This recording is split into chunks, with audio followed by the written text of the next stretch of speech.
They said 50 of the best doctors had already tried. They said there was nothing left to do. And yet a quiet delivery driver stood at the door with a small box in his hands, unaware that in a few moments his life, and the life of a powerful family, would change forever. His name was Adam, and most people never noticed him. He wore simple clothes, drove an old van, and spent his days carrying packages to homes that were bigger than anything he could ever afford. But inside him lived a quiet strength, the kind that does not need attention, the kind that survives even when life keeps taking things away. Years ago, Adam had a daughter, a little girl with bright eyes and a soft laugh, but illness came suddenly, and with it came hospitals, bills, and long nights filled with fear. He went to doctors, many doctors, but no one could save her, and the day he lost her, something inside him broke, not loudly, not in anger, but in silence, and from that silence he carried a pain that never really left. The world did not stop for his grief. He had to keep working, keep moving, keep pretending that he was okay. And so he became invisible, just another man delivering boxes, just another face no one remembered. On the other side of the city lived Victor Hale, a billionaire whose name opened doors, whose voice made people listen, a man who believed money could solve anything, and for most of his life, it had. He built an empire, controlled industries, and surrounded himself with the best, the smartest, the most powerful people, and yet there was one thing he could not control: his daughter Lily. She was young, fragile, and suddenly very sick. Her condition was rare, complicated, and no one could explain why her body was slowly shutting down. Victor brought in the best doctors from around the world, specialists, experts, people with awards and titles, but one by one they failed. Their answers became softer, their confidence faded, and the room that was once filled with certainty became heavy with doubt. Still, Victor refused to accept defeat. He demanded solutions. He pushed harder, his voice growing sharper, his patience disappearing, because a man like him was not used to hearing the word impossible.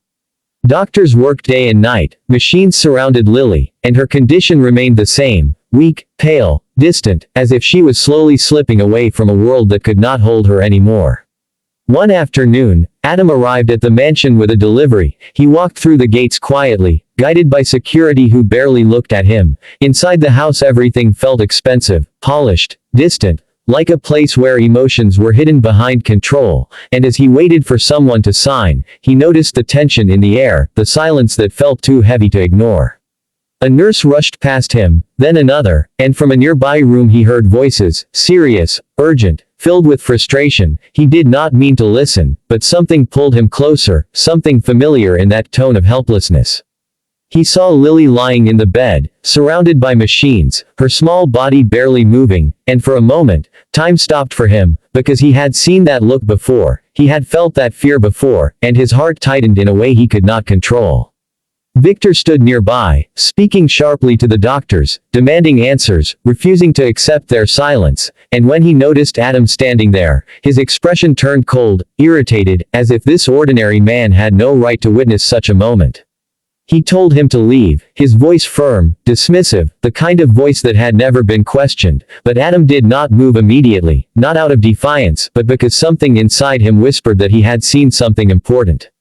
He stepped closer, slowly, carefully, and said in a calm, quiet voice that he had seen a similar condition before, that sometimes the body does not respond because it is fighting something deeper, something not visible in tests. The room fell silent for a second, then one of the doctors scoffed, dismissing him instantly, another shook his head, and Victor's anger rose. He was not about to take advice from a delivery driver.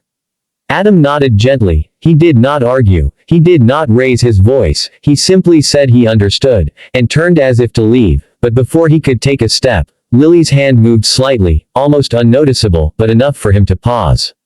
He turned back and looked at her again, this time more closely, and something became clear to him, not through science, not through machines, but through experience, through pain, through the memory of his own child.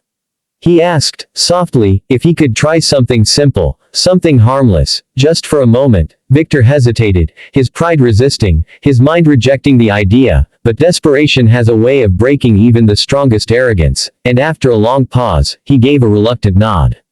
The doctors stepped back, unsure, skeptical, watching closely as Adam approached the bed, his hands steady, his face calm. He spoke to Lily in a gentle voice, not as a patient, but as a person, he told her she was safe, that she could come back, that she did not have to fight alone. And then he did something unexpected. He reached into his pocket and took out a small, worn-out toy, a simple object, something his daughter used to hold, something filled with memory, and he placed it gently in Lily's hand.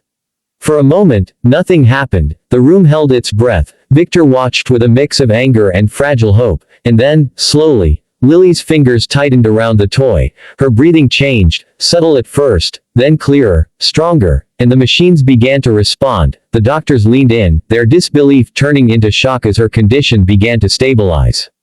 It was not magic, it was not instant in the way stories exaggerate, but it was real, undeniable, and within minutes, the change was visible. Her eyes fluttered, her body responded, and the silence in the room broke into confusion, questions, and quiet amazement.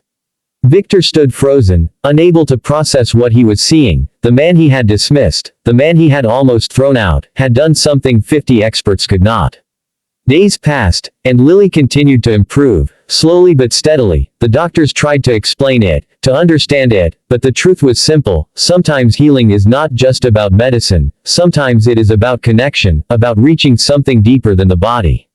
Victor changed after that, not suddenly, not completely, but enough to be noticed. He called Adam back, not as a delivery driver, but as a guest. He asked questions, he listened, something he had not done in a long time. Adam remained the same, quiet, humble, never claiming he had all the answers. He simply shared his story, his loss, and how he learned that sometimes people do not need more treatment. They need to feel seen, to feel safe, to feel held by something real. The world outside eventually heard the story, not the exaggerated version, but the truth, and people began to talk, not just about the miracle, but about the man behind it, the father who had lost everything and still chose to help someone else. Victor's influence could not hide that truth, and for the first time, his power did not define the narrative. The story belonged to something greater. In the end, justice did not come as revenge or humiliation. It came quietly, in the form of respect, in the way Victor looked at Adam, not as someone beneath him, but as someone he could learn from, and in the way Adam walked away, not seeking reward, not asking for recognition, but carrying with him the knowledge that even in a world ruled by power and pride, a quiet heart, filled with patience and pain, can change everything.